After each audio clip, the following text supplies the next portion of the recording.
Hello. So, for the amusement of some who have heard me talking about my homemade drive side inner race bearing puller for a BSA A7 slash A10, I'm going to try to demonstrate it here straight through. I haven't tried it already. You can see the bearing is there pressed onto the crankshaft. I've removed the rollers from this cage because I could not get the puller before I modified it onto the bearing, because in this case the cage was too far down and the bottom lip is right up against the shims. So this is what the puller looks like. Completely homemade, obviously. I hope that's visible out there. Yeah, I can see that. Completely homemade. It's going to grip around the lip here. And I'm just going to go ahead and try to do it. It takes some assembly, but I'm just going to go walk through all of it. I'm just going to go through all of that here. So it goes like that. And then I have a screw.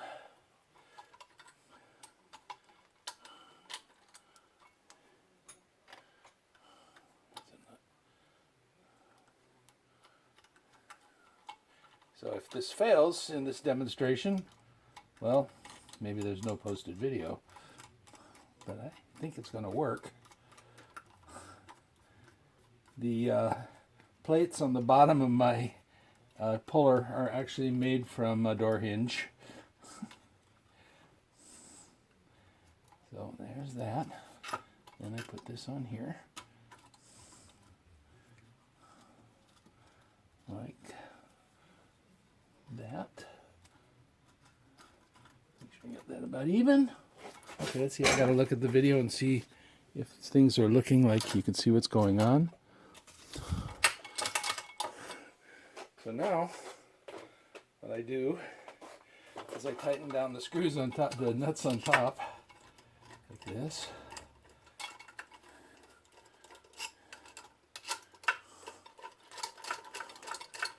A ways to go. Oh, that one's spinning too much.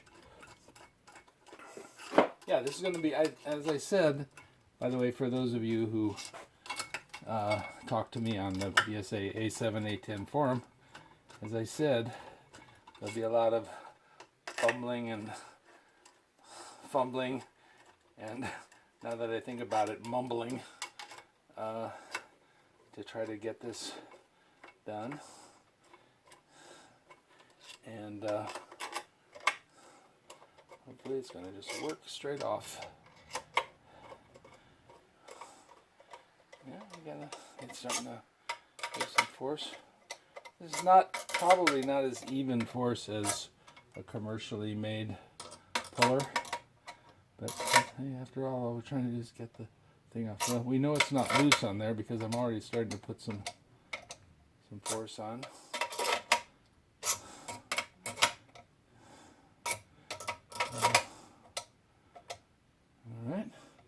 And this is where I start putting some heat on it. I'm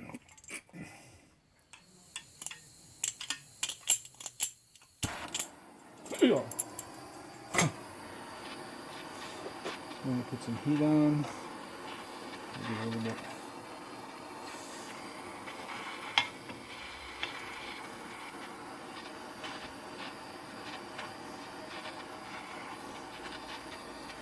It's not going to take too much.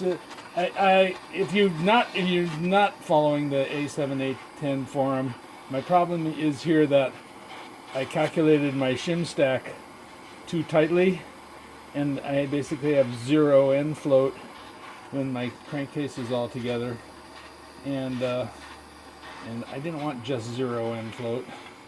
It got a little, when the engine is cold, it gets pretty stiff, I guess. And so, not quite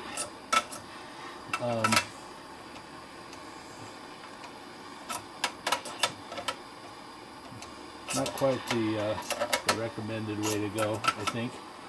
So It may have worked fine. This is tightening up. No spinning screws. Oh, that screw's spinning. That's not good. Okay, no, it's not spinning. Okay, this is where we talk about the fumbling. We got to have this screw down, this nut down tighter so the screw doesn't spin.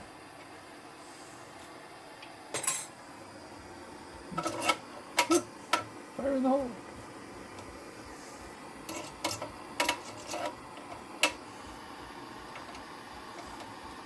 And I have done this before with the puller in its first generation of plates that got underneath the rollers. There we go. Now we're losing. Now it's letting go. It's basically going to go. It's almost done.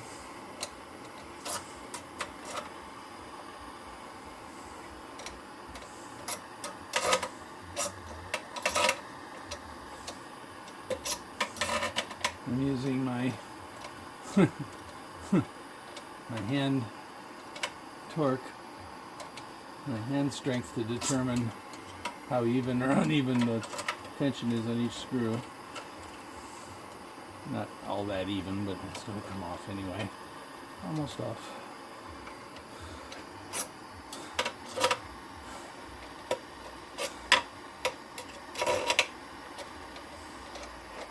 The good news, I think, for me is that I already have the rollers out, so when I go to reset the shim stack, how even am I?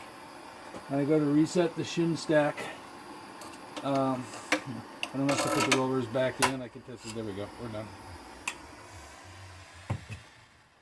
And just like that, I think it's off, right?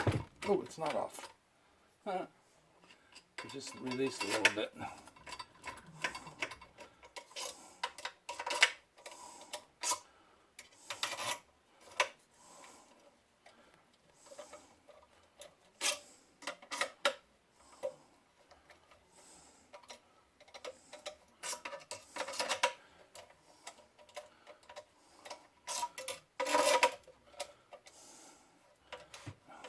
Come on. Bip, bap. Maybe one of these.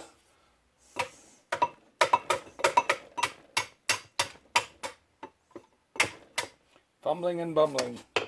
And a little mumbling. We'll go back to the heat. Yep. That was the fumbling. Are you enjoying this yet? I am. I've been waiting to show this. Uh-oh, that's spinning again. Okay. It's all about the preparation, folks. Get everything ready in advance. It's all about the preparation. Have everything tight. Do as I say, not as I do.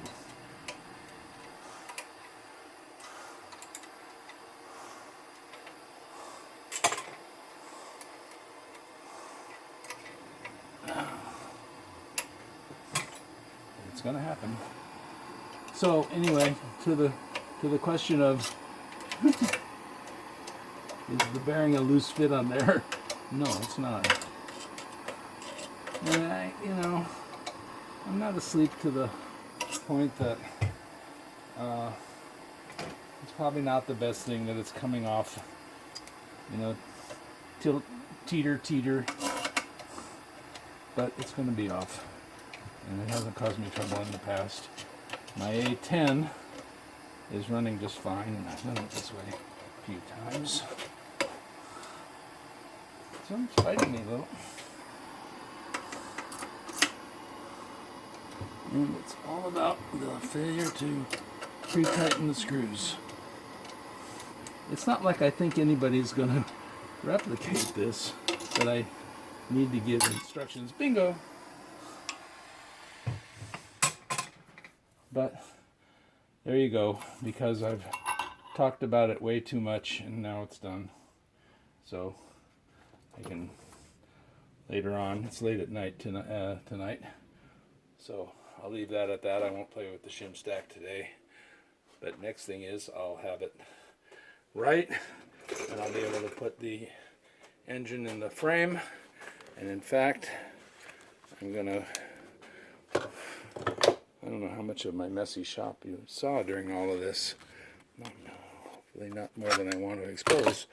So what I'm going to do is I'm going to walk over to the A10, show that for a second. Sitting, and it's dark in the garage. I could turn the light on.